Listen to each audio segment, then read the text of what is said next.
ಆತ್ಮೀಯ ವಿದ್ಯಾರ್ಥಿಗಳೇ, ಇನ್ನೇನು ನಿಮ್ಮ ಎಸ್ಎ2 ಪರೀಕ್ಷೆ ಹತ್ರ ಬರ್ತಾ ಇದೆ. ಹಾಗೆ ತುಂಬಾ ವಿದ್ಯಾರ್ಥಿಗಳು ಕಮೆಂಟ್ ಮಾಡ್ತಾ ಇದ್ರಿ, ಮ್ಯಾಮ್ ನಮಗೆ ಒಂದು ಮಾಡೆಲ್ ಕ್ವೆಶ್ಚನ್ ಪೇಪರ್‌ನ ಪರಿಚಯಿಸಿ ಅಂತ ಹೇಳಿ ಕೇಳ್ತಾ ಇದ್ರಿ. ಹಾಗಾಗಿ ಈ ದಿನದ ವಿಡಿಯೋನಲ್ಲಿ ನಿಮ್ಮ ಪರೀಕ್ಷೆಗೆ ಉಪಯುಕ್ತವಾಗ್ಲಿ ಅಂತ ಹೇಳಿ ನಾನು ಮಾಡೆಲ್ ಕ್ವೆಶ್ಚನ್ ಪೇಪರ್ ಹಾಗೆ ಅದಕ್ಕೆ ಆನ್ಸರ್ಸ್‌ನ ಹೇಳ್ತಾ ಹೋಗ್ತೀನಿ. ಖಂಡಿತ ಈ ಪ್ರಶ್ನೆ ಪತ್ರಿಕೆ ನಿಮ್ಮ ಎಕ್ಸಾಮ್‌ಗೆ ತುಂಬಾನೇ ಯೂಸ್‌ಫುಲ್ ಆಗುತ್ತೆ. ಹಾಗೆ ಈ ಪ್ರಶ್ನೆ ಪತ್ರಿಕೆಯಿಂದ ಸುಮಾರು ಪ್ರಶ್ನೆಗಳು ನಿಮ್ಮ ಪರೀಕ್ಷೆಗೆ ಬಂದೇ ಬರುತ್ತೆ ಅಂತ ಹೇಳಿ ಹೇಳ್ತಾ, ಬನ್ನಿ ತಡ ಮಾಡದೆ ಕ್ವೆಶ್ಚನ್ ಪೇಪರ್ ಯಾವ ರೀತಿ ಇದೆ ಅಂತ ಹೇಳಿ ನೋಡ್ತಾ ಹೋಗೋಣ.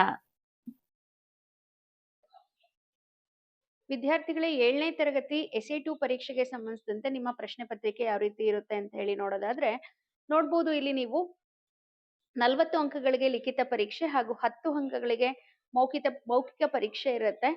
ಫಸ್ಟ್ ಮೇನಲ್ಲಿ 4 ಆಯ್ಕೆಗಳನ್ನ ನೀಡಿರ್ತಾರೆ. ಅದರಲ್ಲಿ ಸೂಕ್ತವಾದ ಉತ್ತರವನ್ನ ಆರಿಸ್ಬಿಟ್ಟು ಬರೀಬೇಕು. ಫಸ್ಟ್ ಕ್ವಶನ್ ಈ ರೀತಿಯಾಗಿದೆ: ಛಂದಸ್ಸಿನ ಭಾಷೆಯಲ್ಲಿ ಲಘು ಗುರುತಿಸಲು ಬಳಸುವ ಚಿಹ್ನೆ ಅಂತ ಹೇಳಿ ಕೇಳ್ತಾ ಇದ್ದಾರೆ.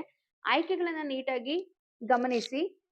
ನೋಡಿ, ಇಲ್ಲಿ ಫಸ್ಟ್ ಕ್ವಶನ್ಗೆ ಸರಿಯಾದಂತಹ ಉತ್ತರ ಅಂತ ಹೇಳಿದ್ರೆ ಮೊದಲೇ ಒಂದು ಆಪ್ಷನ್ ಏನಿದೆಯಲ್ಲ ಅದು ಸರಿ ಉತ್ತರ. ಎರಡನೇ ಪ್ರಶ್ನೆ: ಗದುಗಿನ ನಾರಣಪ್ಪ ಎಂದು ಕರೆಯಲಾಗುವ ಕವಿ ಯಾರು ಅಂತ ಹೇಳಿ ಕೇಳಿದ್ದಾರೆ. ಆಯ್ಕೆಗಳು ರನ್ನ, ಪಂಪ, ಕುಮಾರವ್ಯಾಸ, ಜನ್ನ. ಸರಿಯಾದ ಉತ್ತರ ಕುಮಾರವ್ಯಾಸ. ಮೂರನೇ ಪ್ರಶ್ನೆ: ರಾಕ್ಷಸ ಬಹುವಚನ ರೂಪವಾಗಿ ಪರಿವರ್ತಿಸಿ ಅಂತೇಳಿ ಕೇಳ್ತಿದ್ದಾರೆ. ರಾಕ್ಷಸ ರಾಕ್ಷಸರು ಆಗುತ್ತೆ. ನಂತರ ಬಿಟ್ಟ ಸ್ಥಳ ಇದೆ ಸೆಕೆಂಡ್ ಮೇನಲ್ಲಿ. ಉಪ್ಪಿಗಿಂತ ರುಚಿ ಇಲ್ಲ, ತಾಯಿಗಿಂತ ಡ್ಯಾಶ್. ಈ ಗಾದೆ ಪೂರ್ಣಗೊಳಿಸಿ ಅಂತೇಳಿ ಕೇಳಿದರೆ.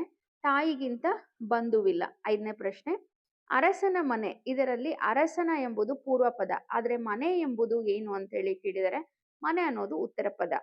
6ನೇ ಪ್ರಶ್ನೆ: ಕುಡಿ ಪದದ ನಾಮರೂಪ ಚಿಗುರು. ಇದರ ಕ್ರಿಯಾರೂಪ ಕುಡಿಯುವುದು. ನಂತರ ಥರ್ಡ್ ಮೇನ್: ಸೂಚನೆಯಂತೆ ಪ್ರಶ್ನೆಗಳಿಗೆ ಉತ್ತರಿಸಿ. ಧರ್ಮ ಪದದ ವಿರುದ್ಧಾರ್ಥಕ ಪದ ಅಧರ್ಮ. ಆಚ್ಛಾದನ ಪದದ ಅರ್ಥ ಬಟ್ಟೆ. ಅವನು ಈ ಪದದ ಸ್ತ್ರೀಲಿಂಗ ರೂಪ ಅವಳು. ಮನಸೋಲು ಈ ಪದ ಬಳಸಿ ಸ್ವಂತ ವಾಕ್ಯ ರಚಿಸಿ. ನಾನು ವಿದ್ಯಾರ್ಥಿಗಳ ಹಾಡಿಗೆ ಮನಸೋತೆನು ಅಂತ ಹೇಳಿ ಬರಿಬೋದು. ನೀನು ಇಲ್ಲೇನು ಮಾಡುತ್ತಿರುವೆ? ಈ ವಾಕ್ಯದಲ್ಲಿ ಬಳಸಿರುವ ಲೇಖನ ಚಿಹ್ನೆ ಯಾವುದು ಅಂತೇಳಿ ಕೇಳಿದ್ದಾರೆ. ಮಾಡುತ್ತಿರುವೆ ಕ್ವಶನ್ ಮಾರ್ಕ್ ಅಂದ್ರೆ ಪ್ರಶ್ನಾರ್ಥಕ ಚಿಹ್ನೆ. ಬೆಟ್ಟದಾವರೆ ಪದವನ್ನ ಬಿಡಿಸಿದಾಗ ಏರ್ಪಡುವ ಸಂಧಿ. ಬೆಟ್ಟದ ಪ್ಲಸ್ ತಾವರೆ, ಬೆಟ್ಟದಾವರೆ ಆದೇಶ ಸಂಧಿ ಆಗುತ್ತೆ. ನಂತರ ನೋಡಿ, ಇಲ್ಲಿ 2-3 ವಾಕ್ಯದಲ್ಲಿ ಪ್ರಶ್ನೆಗಳನ್ನ ಗಮನಿಸಿ. ಈ ಪ್ರಶ್ನೆಗಳನ್ನ ನಿಮ್ಮ ಕ್ಲಾಸ್ ಬುಕ್ ಅಲ್ಲಿ ಟಿಕ್ ಮಾಡ್ಕೊಂಡು ಓದ್ಕೊಳ್ಳಿ. ಎಕ್ಸಾಮ್ಗೆ ತುಂಬಾನೇ ಹೆಲ್ಪ್ ಆಗುತ್ತೆ.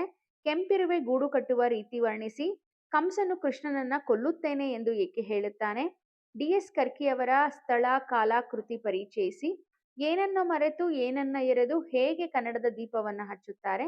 ನಿಮ್ಮ ಮನೆಯಲ್ಲಿ ಆಚರಿಸುವ ಹಬ್ಬಗಳನ್ನ ಪಟ್ಟಿ ಮಾಡಿ. ಅಥವಾ ಸಂಕ್ರಾಂತಿ ದಿನ ಏನಕ್ಕೆ ದನ ಕರುಗಳನ್ನ ಸಿಂಗಾರ ಮಾಡ್ತಾರೆ? ಹಾಗೆ ಕರಿಯ ಕೈಗೆ ಮಾಲೆಯನ್ನ ಕೊಡೋದಕ್ಕೆ ಕಾರಣ ಏನು?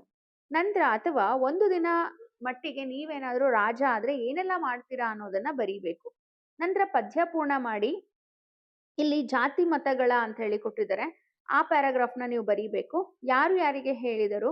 ಅರಸನ ಅಂಕೆ ಇಲ್ಲ, ದೆವ್ವದ ಕಾಟ ಇಲ್ಲ. ಬಾಲನಿವ ಎನ್ನದಿರು ದುಗುಡವ ತಾಳಲಾಗದು ಬೊಪ್ಪ. ನೋಡಿ, ಇಲ್ಲಿ ಒಂದ್ ಸಾಲ್ ಕೊಟ್ಟು ಪ್ರಸ್ತಾರ ಹಾಕಿ ಅಂತ ಕೊಟ್ಟಿದ್ದಾರೆ. ಕೋಳಿ ಕೂಗಿತು, ಬೆಳಕು ಹರಿಯಿತು. ನಂತರ 5-6 ವಾಕ್ಯದ ಪ್ರಶ್ನೆ. ಕಾಡನ್ನ ನಾಶ ಮಾಡೋದ್ರಿಂದ ಏನೇನೋ ದುಷ್ಪರಿಣಾಮ ಆಗುತ್ತೆ.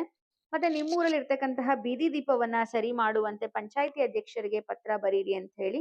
ಇನ್ನ ನಂತರ ನೋಡಿ, ಇಲ್ಲಿ ಕೆಳಗಡೆ ಒಂದು ಪಿಕ್ಚರ್ ಕೊಟ್ಟಿದ್ದಾರೆ. ಸಂಕ್ರಾಂತಿ ಹಬ್ಬದ ಪಿಕ್ಚರು, ಕಿಚ್ಚನ್ನ ಹಾಯಿಸ್ತಕ್ಕಂಥದ್ದು. ಇದ್ರ ಬಗ್ಗೆ ಒಂದು 5-6 ಸೆಂಟೆನ್ಸ್ ಬರೀರಿ ಅಂತ ಹೇಳ್ಕೊಟ್ಟಿದ್ದಾರೆ. ಇದಿಷ್ಟು 7th ಸ್ಟ್ಯಾಂಡರ್ಡ್ ಎಸ್ಎ2 ಪರೀಕ್ಷೆಗೆ ಸಂಬಂಧಿಸಿದಂತೆ ಒಂದು ಮಾಡೆಲ್ ಕ್ವಶನ್ ಪೇಪರ್ ಅಂತ ಹೇಳಿ ಹೇಳ್ತಾ ವಿಡಿಯೋ ವೀಕ್ಷಿಸಿದ್ದಕ್ಕೆ ಧನ್ಯವಾದಗಳು.